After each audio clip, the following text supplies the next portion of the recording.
नर्मदे हर। माँ नर्मदा की परिक्रमा करने के बाद हर साधक के हृदय में एक ही भावना रह जाती है कि वह माँ से दूर रह नहीं सकता। मैया की ओर एक अदृश्य खिंचाव बार बार हमें उनके चरणों तक ले जाता है। पिछले वर्ष हमने नर्मदा परिक्रमा पूर्ण की, लेकिन इस वर्ष हम घर बैठे ही एक अनोखी मानसिक परिक्रमा कर रहे हैं। यह परिक्रमा पैरों से नहीं बल्कि मन से की जा रही है। सुबह कहाँ से निकले थे, कौन सा गांव आया था, किस आश्रम से भोजन प्रसादी मिली, रास्ते में कौन से अनुभव हुए, क्या घटनाएं घटी और संध्या को हम किस आश्रम में पहुँचे थे, ये सब दृश्य अपने आप आँखों के सामने आने लगते हैं। मानो हम फिर से वही नर्मदा परिक्रमा कर रहे हैं। उस स्मरण में एक अद्भुत शांति है, एक अलौकिक आनंद है और धीरे धीरे वही मानसिक परिक्रमा हमें फिर से माँ नर्मदा के चरणों तक ले आई। और इसी भाव में हम फिर पहुँचे गुजरात के पावन रामलल्ला आश्रम में। सच कहो, हम नहीं जाते, माँ खुद हमें बुलाती है। नवंबर महीने में कई परिक्रमावासी मिलते हैं। उनसे बात करते करते ऐसा लगता है जैसे हम फिर से यात्रा कर रहे हैं। संत महात्मा संग मिलो तुम, ध्यान में लीन हो मन हर, वाहन से सुविधा तो मिले पर। रामलला आश्रम का वातावरण अत्यंत शांत, पवित्र और दिव्य है।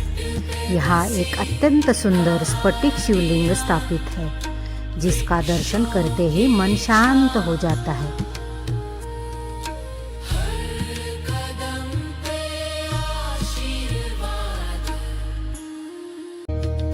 संत महात्मा संग मिलो तुम, ध्यान में लीन हो मन हर, वाहन से सुविधा तो मिले पर, अनुभव कम है यार। तट पे बसी। आश्रम में चारों ओर तुलसी के पवित्र पौधे हैं, मानो एक पवित्र तुलसी का उपवन हो।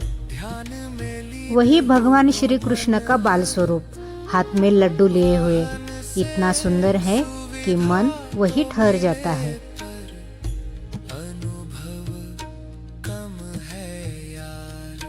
तट पे बसी कहानियां, वृक्षों की। और उसी आश्रम में एक छोटी मनमोहक और अत्यंत सुंदर रामलल्ला की मूर्ति है, जिसके नाम पर ही इस आश्रम का नाम रामलल्ला पड़ा। उसी तुलसी से हमने अपने हाथों से 2 सुंदर हार बनाए और बड़े प्रेम से रामलल्ला और श्री कृष्ण को अर्पित किए। वह क्षण शब्दों में व्यक्त नहीं किया जा सकता। सुविधा तो मिले पर, अनुभव कम है यार। तट पे बसी कहानियां, वृक्षों की छां, हर कदम पे आशीर्वाद।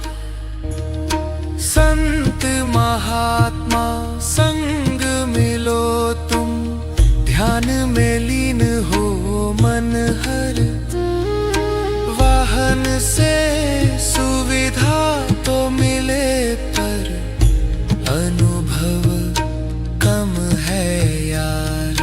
तट पे बसी कहानियां, वृक्षों की।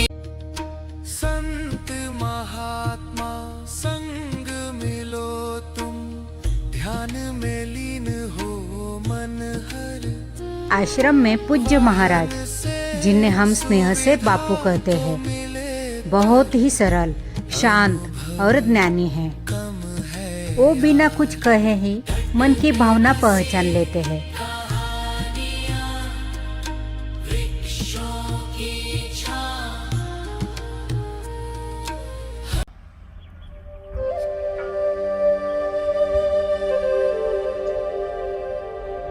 हमारी दिनचर्या बहुत ही पवित्र और अनुशासित है। सुबह स्नान करके 6 बजे ही हम माँ नर्मदा के तट पर पहुंच जाते हैं। घाट पर बैठकर नाम जप, ध्यान और माँ का दर्शन, ऐसा लगता है मानो समय रुक गया है।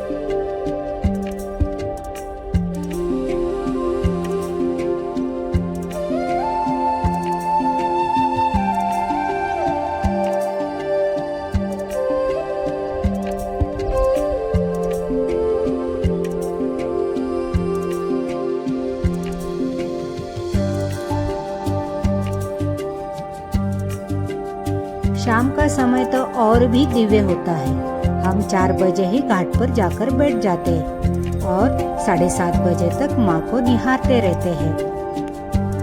उनसे बातें करते हैं, अपने सुख दुख कहते हैं। ऐसा अनुभव सिर्फ वही मिल सकता है। नर्मदे हर।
मंदिर की आरती में प्रतिदिन उपस्थित रहना मन को अद्भुत शांति और आनंद से भर देता है।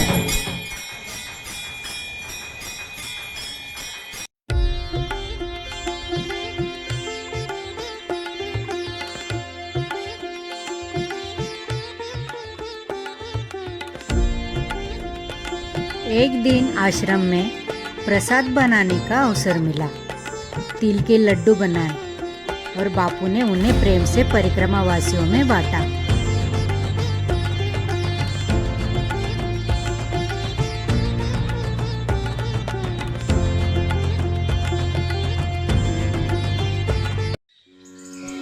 आज घाट पर एक अंतिम संस्कार देखा, जलती हुई चिता और एक गहरी शांति। उस पल समझ आया, जो आया है उसे जाना ही है। नर्मदा के तट पर यह दृश्य सिर्फ अंत नहीं, मोक्ष की शुरुआत है। जीवन अनित्य है, हर सांस अनमोल है। नर्मदे हर।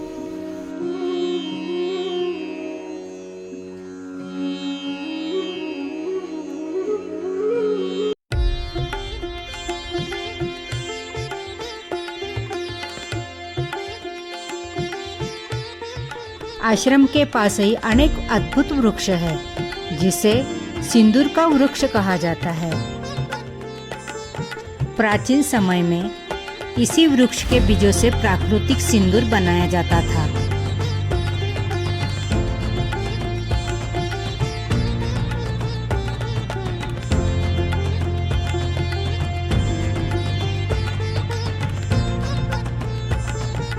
जब उन बीजों को तोड़कर हाथ पर रगड़ा जाता है तो उससे लाल रंग निकलता है।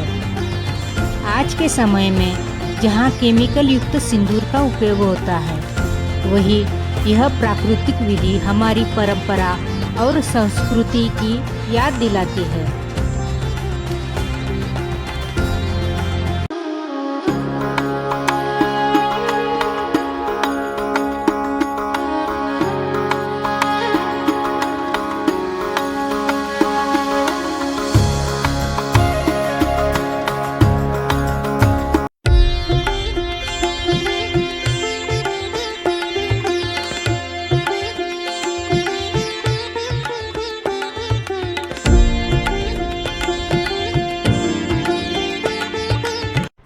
नर्मदा तट पर मेरा मन ही नहीं तो मेरी आत्मा भी मुस्कुराती है। नर्मदे हर। माँ नर्मदा के तट पर हर पल मन आनंदित और आत्मा शांत हो उठती है। इस दिव्य सुख को महसूस करना ही सच्चा जीवन है। नर्मदे हर।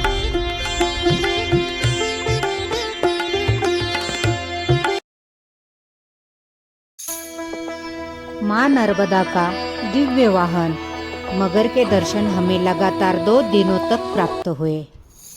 यह कोई संयोग नहीं, माँ की विशेष कृपा का अनुभव है।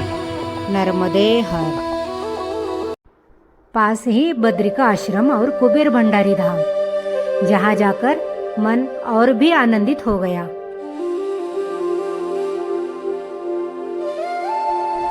बद्रिका आश्रम की दिव्य पवित्रता में नर्मदा मैया के अलौकिक सौंदर्य का दर्शन कर मन आत्मिक आनंद से भर उठा। नर्मदा परिक्रमा के पावन क्षण जब हम इस आश्रम में ठहरे थे, आज पुनः स्मृतियों में सजीव हो उठे। नर्मदे हर।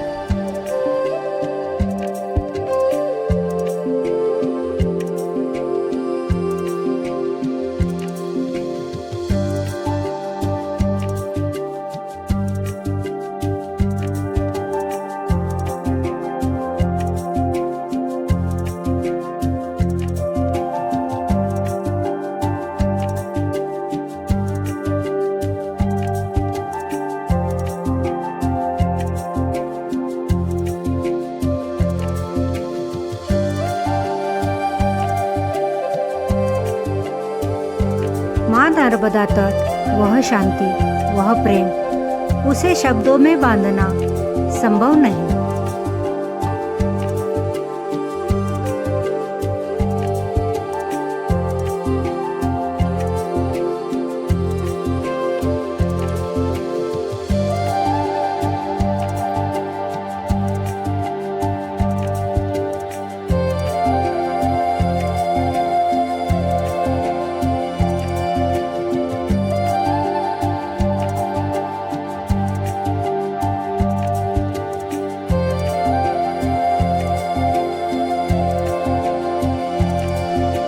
बस इतना ही कहूँगी, जो एक बार मैया के पास जाता है वह बार बार वही लौट कर आता है। नर्मदे हर। जिंदगी भर।